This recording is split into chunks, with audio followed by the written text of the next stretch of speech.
Fertility అమ్మా అనే పిలుపుకు శ్రీకారం చుట్టండి. పొందండి ఉచిత మొదటి కన్సల్టేషన్, మొదటి స్కాన్. సంప్రదించండి 8880747474.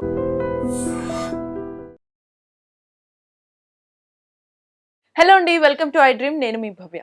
ఇప్పుడు మనం బ్రేకింగ్ న్యూస్ చూస్తున్నాం. రీసెంట్గానే మన సింగర్ కల్పన గారు సూసైడ్ అటెంప్ట్ చేశారని అంత వార్తలు వస్తే, లేదు మా అమ్మ ఇన్సోమ్నియా వల్ల తీవ్ర ఇబ్బందులు పడ్డారు, దానివల్లనే కొంచెం ఓవర్ డోస్ అయ్యి ఇటువంటి సిచ్యువేషన్ జరిగిందని చెప్తున్నారు. బట్ ఇన్సోమ్నియా వల్ల నిజంగా అటువంటి ఇబ్బందులు ఉంటాయా? వీటి గురించి డీటెయిల్డ్ ఇన్ఫర్మేషన్ ఇవ్వడానికి మన ముందు care hospital professional consultant physician doctor MV Shashank మనతో ఉన్నారు. ఆయనని అడిగి మరిన్ని డీటెయిల్స్ తెలుసుకుందాం.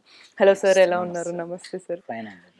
సార్, నిజంగా ఈ ఇన్సోమ్నియా వల్ల ఆల్మోస్ట్ ఆ మెడికేషన్స్ ఇవన్నీ తీసుకొని ఓవర్ డోస్ అయ్యి ఆల్మోస్ట్ సూసైడల్ థాట్స్ కానీ లేకపోతే డెత్కి దాకా వెళ్ళే ఛాన్సెస్ ఉంటాయా? నార్మల్గా ఇన్సోమ్నియా అనేది నిద్రలేమితనం అండి, స్లీప్లెస్నెస్ అంటారు. యూజువల్గా ప్రతి వాళ్ళకి 7 to 9 అవర్స్ స్లీప్ అవసరం. ఈ స్లీప్ తగ్గడం వల్ల రెండు వైపుల కాంప్లికేషన్స్ ఉంటాయి. అంటే short term complications, long term complications. Short term complications ఏంటి అంటే ఈ డిప్రెషన్స్ కానీ, డైలీ రొటీన్ యాక్టివిటీస్ చేసుకోలేకపోవడం కానీ, చేసుకున్న ఒక పూర్తి కాన్సన్ట్రేషన్గా చేసుకోకపోవడం కానీ, and day to day routine అంటే స్టూడెంట్స్లో కాన్సన్ట్రేషన్ తగ్గి వాళ్ళ అకాడమిక్ కెరియర్ దెబ్బతినడం కానీ ఇలా జరుగుతుంది. అండ్ రొటీన్ ప్రొఫెషనల్ లైఫ్లో కూడా చాలా డిస్టర్బెన్సెస్ వచ్చే అవకాశం ఉంటుంది. దీనికి మామూలుగా మనం ఇన్సోమ్నియాకి కొంచెం స్లీపింగ్ మెడిసిన్స్ కొందరికి ఇవ్వాల్సిన అవసరం వస్తుంది. అది ఎక్కువ మోతాదులో తీసుకుంటే కొంచెం కాంప్లికేషన్స్ అయ్యే అవకాశం ఉంటుంది. సో మనం కల్పన గారి కేసులో we have to see whether what is truly actually happened. ఎందుకంటే ఎక్కువ మోతాదులో మెడిసిన్ తీసుకున్నారా, లేదంటే సరైన డోసే తీసుకున్నారా. కొందరు పేషెంట్స్ ఏంటంటే మనం అడిక్వేట్ డోస్ తీసుకొని కొన్నిసార్లు మర్చిపోయి మళ్ళీ తీసుకోవడం వల్ల కూడా డబుల్ డోసేజ్ అవ్వడం వల్ల కూడా ఇలాంటి ప్రాబ్లమ్స్ వచ్చే అవకాశం ఉంటుంది. సార్, అంటే డాక్టర్ ఆల్రెడీ సజెస్ట్ చేస్తారు కదా, వాళ్ళ ఇన్సోమ్నియా కండిషన్ని బట్టి ఎంత డోసేజ్ తీసుకోవాలనేది చెప్తారు. బట్ ఆ డోసేజ్ కన్నా ఎక్కువగా తీసుకున్నారంటే అది మనకి వాంటెడ్గా తీసుకున్నారు అని అర్థం చేసుకోవచ్చా? లేకపోతే కొన్నిసార్లు వాంటెడ్గా కానీ తెలియకుండా కానీ ఒక్కొక్కసారి ఏమవుతుందంటే మర్చిపోయి కూడా డబుల్ డోస్ తీసుకోలేవచ్చు. ఈరోజు డోస్ తీసుకోలేదు అని మళ్ళీ ఇంకోసారి తీసుకున్న డబుల్ డోస్ అవుతుంది. యూజువల్గా చాలా రకమైన స్లీపింగ్ మెడికేషన్స్ ఉంటాయండి. వాటిలలో పేషెంట్ కండిషన్ని బట్టి వాళ్ళకి హైపర్ రెస్పాన్సివ్నెస్ ఉందా, స్లీప్లెస్నెస్ ఉందా, యాంగ్జైటీ ఉందా, డిప్రెషన్ ఉందా, సైకోసిస్ ఉందా, అట్లా వేరియస్ కండిషన్స్ని బట్టి వాళ్ళకి స్లీపింగ్ మెడిసిన్స్ ఇస్తూ ఉంటారు. సో అండ్ వాళ్ళ other complications like kidney problems ఉన్నాయా, లేదంటే అదర్ షుగర్, ఏజ్ ఎంత, వాటి ఈ రొటీన్ వాళ్ళ జనరల్ కండిషన్ని బట్టి వెరైటీ ఆఫ్ మెడిసిన్స్ ఉంటాయండి అవైలబుల్. ఓకే, ఇవి మాత్రం ఓవర్ కౌంటర్గా దొరకవండి. యూజువల్గా ప్రిస్క్రిప్షన్ ద్వారానే తీసుకోవాలి. అండ్ టైం బౌండ్ ఉంటాయి. 1 month రాస్తే 1 monthకే ఇవ్వడము, లేదంటే 2 months. యూజువల్గా మన ఇండియాలో అయితే ఈ పెయిన్ కిల్లర్స్, స్టీరాయిడ్స్, యాంటీబయాటిక్స్ అయితే ర్యాంపెంట్గా ఎక్కడికి వెళ్ళినా వితౌట్ ప్రిస్క్రిప్షన్ ఇస్తున్నారు. కానీ సో ఫార్ ఇండియాలో వరకు అయితే ఇంకా స్లీపింగ్ మెడిసిన్స్ అయితే ప్రస్తుతానికి ఇవ్వలేదు. అండ్ ఇవ్వకపోవడం కూడా మంచిది. ఓకే, అంటే ఈ రకంగా చూస్తే ఇన్సోమ్నియా వల్లనే కల్పన గారు మేబీ అవి ఓవర్ డోసేజ్ అయ్యి ఉండొచ్చు, అయ్యే ఛాన్సెస్ కూడా ఉండే ఛాన్స్ అయ్యి ఉండొచ్చు అండి. సార్, అంటే మరి ఈ సిచ్యువేషన్, ఈ కేసుని బట్టి మనం చూసుకుంటే ఇన్సోమ్నియా ఉన్న వాళ్ళు ఎంత స్లీప్ రావట్లేదు కదా అని చెప్పేసి వాళ్ళు మెడిసిన్ తీసుకునే విషయంలో మీరు ఎటువంటి జాగ్రత్తలు తీసుకుంటే బెటర్ అంటారు? యూజువల్గా వాళ్ళ డాక్టర్ ప్రిస్క్రైబ్ చేసినంత డోస్ మాత్రమే తీసుకోవాలి. ఇన్ కేస్ అప్పటికి తగ్గకపోతే వాళ్ళ డాక్టర్ని కలిస్తే మంచిది. వాళ్ళ స్వంతంగా ఇట్లా 2 tablets రాస్తే 1 tablet రాస్తే 2 తీసుకోవడం, ఇంకా నిద్ర రావట్లేదని 3 తీసుకోవడం, అలా తీసుకోవడం మంచిది కాదు. ఎంత డోస్ రాస్తే అంత వాడుకొని, కావాలి అంటే వాళ్ళకి ఇంకా స్లీప్ సరిగా లేకపోతే they can consult doctor so that వాళ్ళు మళ్ళీ డోస్ అడ్జస్ట్ చేస్తారు. ఐదర్ డోస్ పెంచడమా, లేదంటే ఫ్రీక్వెన్సీ పెంచడమా అలా చేయొచ్చు. అంతేగాని స్వంతంగా డబుల్ డోస్ కానీ వేసుకోవద్దండి. ఒకవేళ మీకు ప్రాబ్లం సాల్వ్ కావట్లేదంటే వెంటనే డాక్టర్ని సంప్రదిస్తే బెటర్ అండి. సార్, అంటే ఇప్పుడు ఓవర్ డోస్ అయిందనుకోండి, ఇన్సోమ్నియా తీసుకున్న తర్వాత వాళ్ళు అనుకోకుండా వేసుకుంటారు. ఇప్పుడంటే అది ఒక ఫేమస్ పర్సనాలిటీ వైరల్ అయ్యింది, అది సూసైడ్ అనుకున్నారు. బట్ అనుకోకుండా నిజంగానే కామన్ పీపుల్ తెలియక ఓవర్ డోస్ తీసుకుంటే వచ్చే కాన్సిక్వెన్సెస్ ఎలా ఉంటాయి? అండ్ ఎన్ని డేస్ వాళ్ళు అలానే స్లీప్లో ఉండే ఛాన్సులు ఉంటాయి? ఎందుకు అంటే ఇప్పుడు కల్పన గారి విషయంలో అందరూ వచ్చే పలు రకాల న్యూస్లు ఏంటి అని అంటే ఆథెంటిక్గా కాకపోయినా 2 days వరకు కూడా స్పందించలేదు అది ఇది అన్నారు. బట్ నిజంగానే అట్లా 2-3 days వాళ్ళు లేవకుండా ఉండే ఛాన్సెస్ ఉంటాయి. ఉండొచ్చు. అలా ఎక్కువ డోసెస్ ఒకవేళ వాళ్ళు మన కల్పనార్ గారి విషయం మనకి ఐడియా లేదు గానీ, ఒకవేళ ఎక్కువ డోసెస్ తీసుకుంటే 2, 3 డేస్ నిద్రలో ఉండే అవకాశం ఉంటది.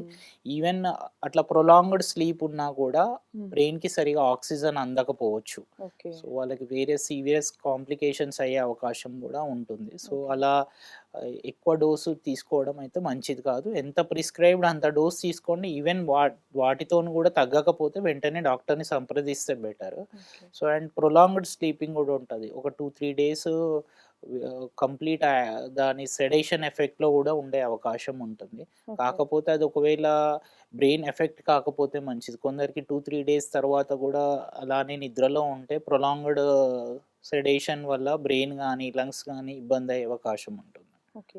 సో, అంటే ఆ బ్రెయిన్, లంగ్స్ ఇబ్బందయితే ఆళ్ళు మేబీ డైరెక్ట్ ఏమన్నా డెత్‌కి దగ్గరెళ్ళే ఛాన్స్ ఉంటాయా? లేతే coma or other health consequences కూడా నెక్స్ట్ ఎలా ఉండొచ్చు సార్ వాళ్ళ వెళ్ళే స్లీప్? అవకాశం ఉంటుందండి. ఓకే. బ్రెయిన్‌కి ఆక్సిజన్ గానీ ఇట్లా తగ్గినట్టయితే హ్మ్. వాళ్ళు కోమా ఎళ్ళే అవకాశం గూడా ఉంటుంది. ఓకే. సో, ఇలాంటి పేషెంట్స్‌ని మనం ఫస్ట్ వెంటిలేటర్ తీసుకొని, వెంటిలేటర్ స్వయం ద్వారా హ్మ్. వాళ్ళకి ఆక్సిజనేషన్ అన్నీ ఇస్తారు. హ్మ్. తర్వాత వన్స్ వాళ్ళు ఆ మెడికేషన్ ఎఫెక్ట్ నుంచి బయటికొచ్చాక వెంటిలేటర్ తీసేస్తారండి. ఓకే.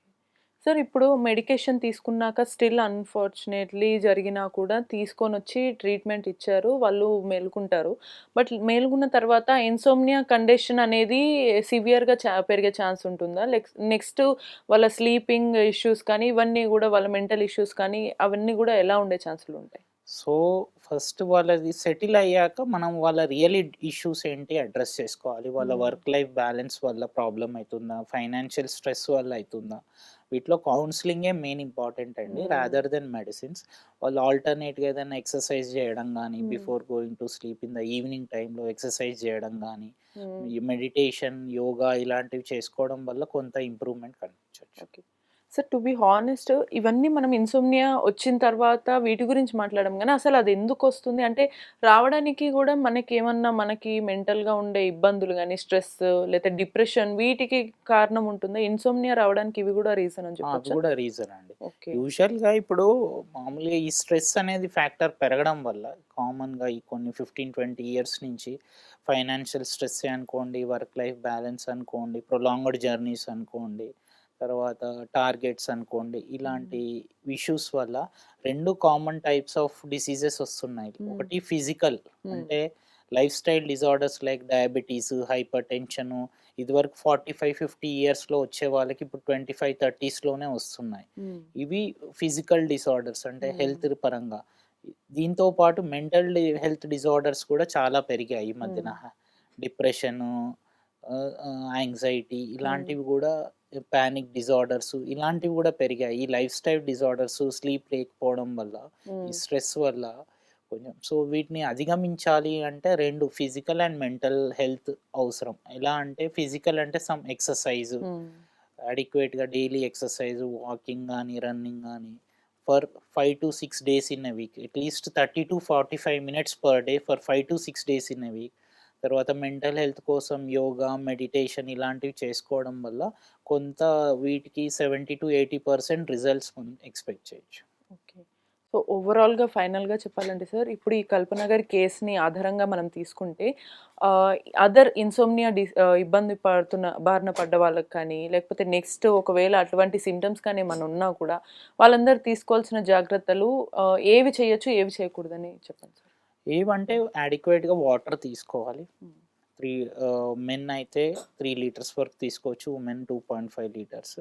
ఎక్కువ ఆలోచించడం తగ్గించి, మీకేదైనా ప్రాబ్లమ్ ఉంటే ఫ్యామిలీ మెంబర్స్‌తోని షేర్ చేసుకోవడం. When you discuss with someone అది 50% కొంచెం సాల్వ్ అయ్యే అవకాశం ఉంటుంది. హుహు. So, and some medication will help you in sleep అనే డైలమా నుంచి బయటికి రావాలన్నమాట. హ్మ్. ఏదో మెడిసిన్ ఇస్తే నేను పడుకోగలుగుతాను, లేకపోతే పడుకోలేను. హ్మ్. ఈ స్టిగ్మా నుంచి బయటికొస్తే బెటర్ అండి. హ్మ్. అండ్ ఓవర్ ద టైమ్ మీకు ఇనీషియల్‌గా మేబీ స్లీపింగ్ మెడిసిన్స్ అవసరం. But in the long run మీరు లైఫ్ స్టైల్ చేంజ్ చేసుకుంటూ పోతే you you can have good sleep without medication also.